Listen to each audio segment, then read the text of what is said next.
Não se demore no fundo. Estou também tentando salientar outro ponto, isto é, que tanto o sucesso como o fracasso são, em grande escala, resultados do hábito.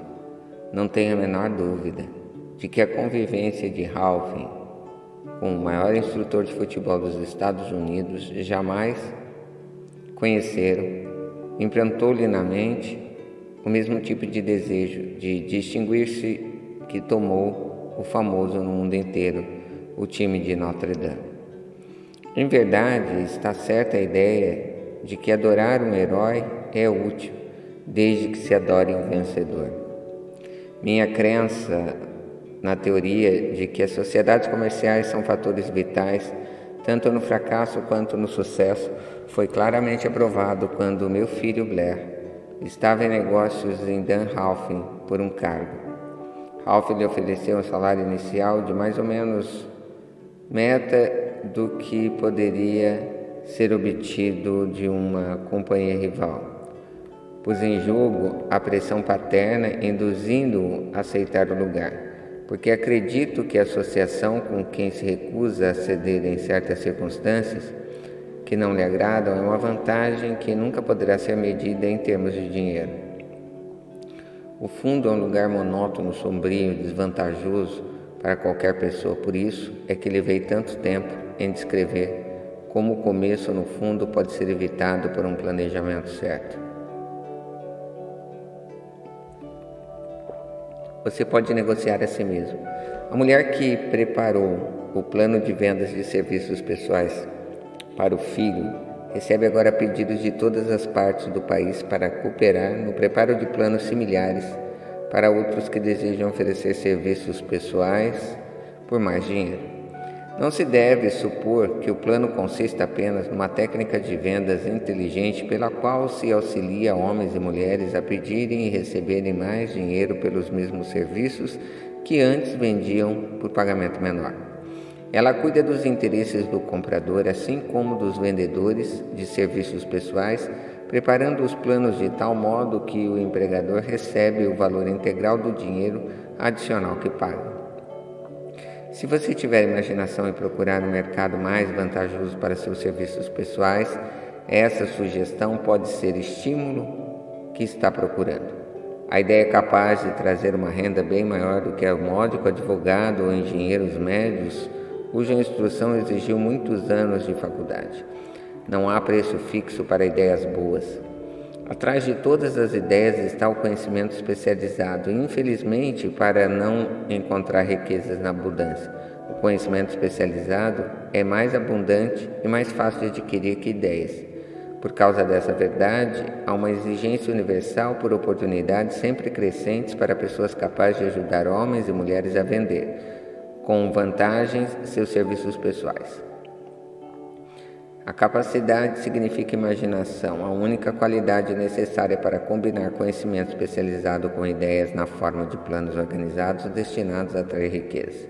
Se você tiver imaginação, esse capítulo irá presenteá-lo com a ideia que será suficiente para o começo das riquezas que deseja. Lembre-se de que a ideia é a coisa mais importante. Conhecimento especializado pode ser encontrado logo ali na esquina, qualquer esquina. Pontos a fixar. Conhecimento é apenas um poder potencial. Você pode organizá-lo de modo a dar-lhe planos de ação definidos, dirigidos a um fim definido. Abra a mente, a construção vem da experiência do contato com as outras mentes. Henry Ford foi suficientemente ignorante para fazer fortuna. Use uma das 5 fontes de conhecimento e esse título lhe fornece fácil de adquirir conhecimento. Se você não estiver pronto para vender um produto, pode vender seus serviços ou ideias em muito bom preço.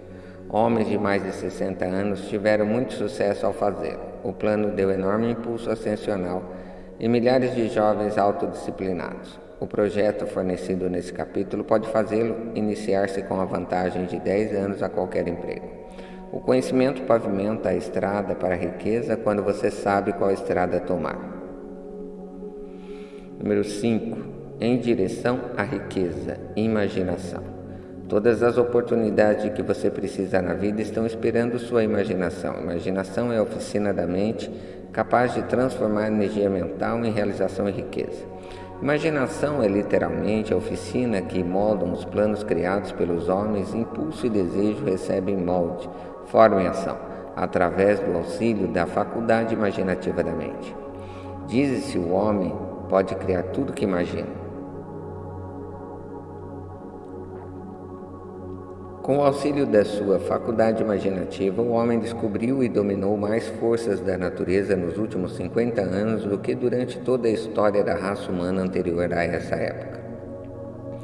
Conquistou o ar tão completamente que os pássaros são pobres competidores para ele. Analisou e pesou o sol e uma distância de milhões de quilômetros, determinou com auxílio da imaginação os elementos que consiste, aumentou a velocidade da locomoção a ponto de poder viajar agora mais rápido que o som.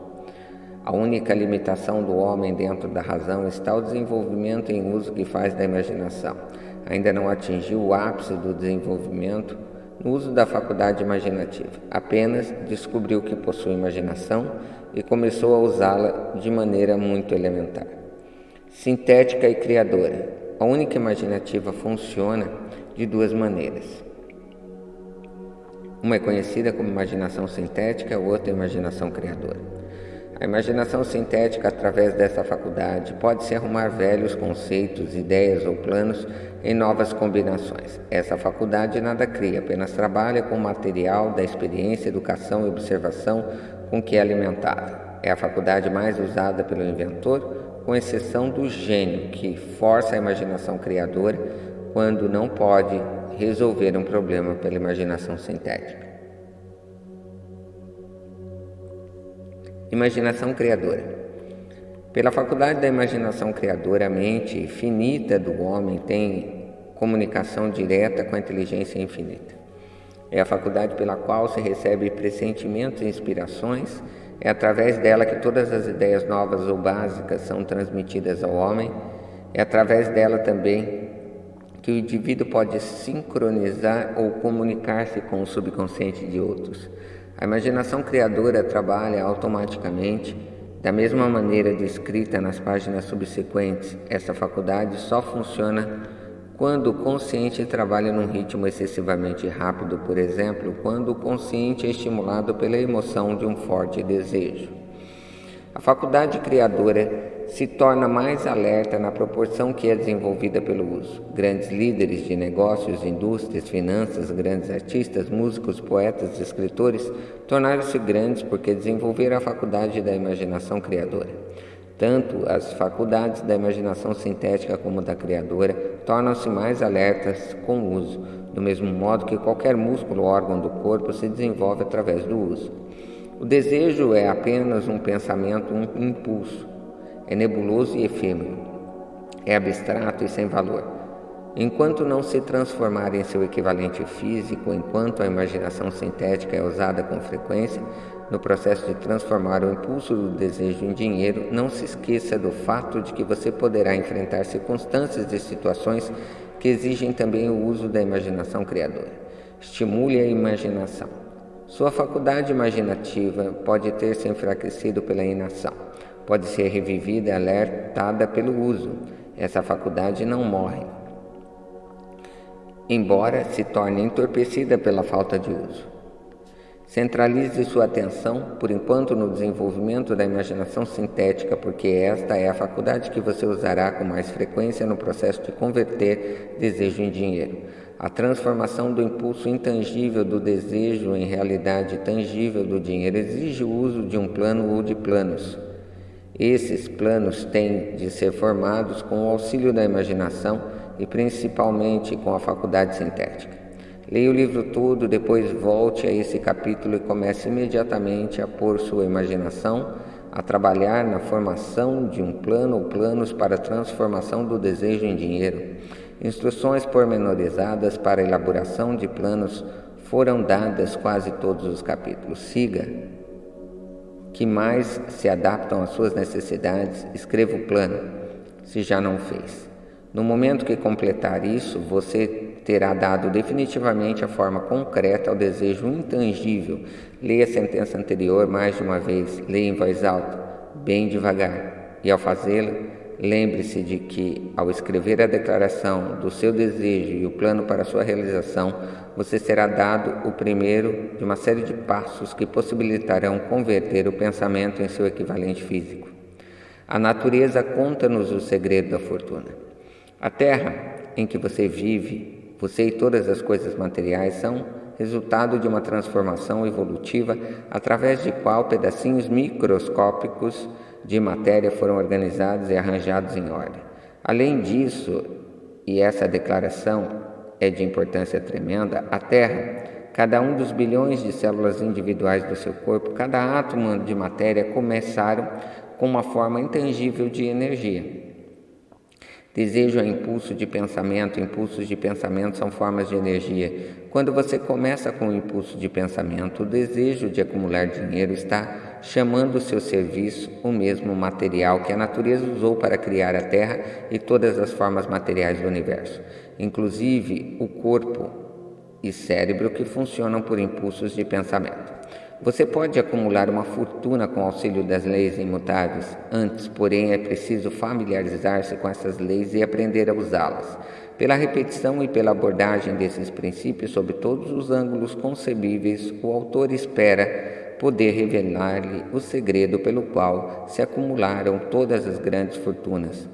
Por estranho e paradoxal que pareça, o segredo não é segredo. A própria natureza o exibe na Terra em que vivemos, nas estrelas, nos planetas suspensos dentro do nosso currículo de visão, nos elementos acima e em volta de nós, em cada folha de grama e em cada forma de vida dentro do nosso panorama. Os princípios que se erguem abrir-lhe-ão o caminho para compreender a imaginação. Assimile o que compreende ao ler essa filosofia pela primeira vez. Depois, ao relê-la e estudá-la, descobrirá que algo aconteceu para esclarecê-la, dar-lhe a compreensão maior. Tudo, acima de tudo, não hesite no estudo desse princípio enquanto não tiver lido o livro pelo menos 3 vezes, pois aí não quererá parar. Ideias se transformam em fortunas. Ideias são o ponto de partida de todas as fortunas. Ideias são produtos da imaginação. Imaginemos algumas ideias conhecidas que produziram vastas fortunas, com a esperança de que esses exemplos tragam informação definidas concernente ao método pelo qual a imaginação pode ser usada na acumulação de riquezas. Faltava um ingrediente. Há 50 anos, um velho médico no campo foi à cidade, amarrou o cavalo, entrou silenciosamente numa farmácia e começou a regatear com um jovem caixeiro. Por mais de 1 hora, por trás do balcão de remédios, o velho médico e o caixeiro conversaram em voz baixa. Depois o médico foi embora. Foi até o carrinho e trouxe o tacho grande e fora de moda e uma grande pá de madeira usada para mexer o conteúdo do tacho e depositou no fundo da loja. O caixeiro inspecionou o tacho, enfiou a mão no bolso, tirou um punhado de notas e entregou ao médico. O punhado de notas continha exatamente $500, toda a economia do caixeiro. O médico estendeu um pedacinho de papel que achava uma fórmula secreta. As palavras desse pedacinho de papel valiam o resgate de um rei, mas não para o médico. Aquelas palavras mágicas eram necessárias para fazer o tacho ferver. Mas nem o médico, nem o jovem caixeiro sabiam que essas fortunas fabulosas estavam destinadas a sair do tacho. O velho médico ficou contente de vender o conjunto de $500 e o caixeiro estava se arriscando bastante ao colocar as economias toda da vida num simples pedaço de papel e num tacho antigo. Nunca sonhou que esse investimento começaria a inundar o tacho de ouro, que um dia ultrapassaria a milagrosa façanha da lâmpada de Aladim. Que o caixeiro comprou na realidade foi uma ideia. O velho tacho, a velha pá de madeira, a mensagem secreta num pedaço de papel foram acidentais. O estranho caso do tacho começou a ter lugar depois que o novo dono misturou as instruções secretas, um ingrediente do qual o velho médico nada sabia. Veja se descobre o que o jovem caixeiro acrescentou às mensagens secretas e fez o velho tacho ficar inundado de ouro. Eis uma história de fatos mais estranhos que a ficção, fatos que começaram em forma de ideia. Vejamos as vastas fortunas em ouro que a ideia produziu. Rende vastas fortunas a homens e mulheres do mundo inteiro que distribuem o conteúdo dos tachos a milhões de pessoas. O velho tacho agora é um dos maiores consumidores de açúcar do mundo, dando assim emprego a milhares de homens e mulheres que trabalham no cultivo da cana e no refinamento e venda do açúcar. O velho tacho consome anualmente milhões de garrafas de vinho, fornece emprego a grande número de operários. O velho tacho emprega um exército de funcionários, taquígrafos, copiadores, peritos, propagandas em toda a nação. Trouxe fama e fortuna, e dezenas de artistas que criaram quadros magníficos descrevendo o produto. O velho tacho converteu uma pequena cidade sulínica da capital comercial do sul, onde agora beneficia direta e indiretamente todos os negócios e praticamente todos os residentes da cidade. A influência dessa ideia beneficia agora todas as cidades civilizadas do mundo, inundando de ouro todos que tocam. O ouro do tacho construiu a maneira das universidades mais importantes do sul, onde milhares de jovens recebem a instrução essencial ao sucesso. Se o produto daquele velho tacho pudesse falar, contaria histórias emocionantes de romances em todas as línguas, romances de amor, romances de negócios, romances profissionais, homens e mulheres a quem estimula diariamente. O autor conhece com certeza pelo menos um desses romances, pois desempenhou um papel nele, e tudo começou não longe do próprio lugar que o caixeiro comprou o velho tacho. Foi nesse lugar que o autor conheceu sua esposa, e foi ela a primeira a lhe contar sobre o tacho encantado. Foi o produto daquele tacho que bebiam quando ele pediu que aceitasse os momentos felizes nos infelizes. Seja você quem for, viva onde vier. Seja qual for sua ocupação. Lembre-se, apenas no futuro, todas as vezes que vir as palavras Coca-Cola em seu grande império de riquezas, influência nasceu de uma única ideia que o misterioso ingrediente do caixeiro, Asa Candler, misturou à fórmula secreta, que era imaginação. Pare e pense nisso um momento. Lembre-se, também os passos em direção à riqueza descritos neste livro foram os meios pelos quais a influência da Coca-Cola se estendeu a todas as cidades, aldeias, encruzilhadas no mundo, e que qualquer ideia que você possa criar, tão sensata e meritosa como a Coca-Cola, terá a possibilidade de duplicar o recorde desse matador de sede universal.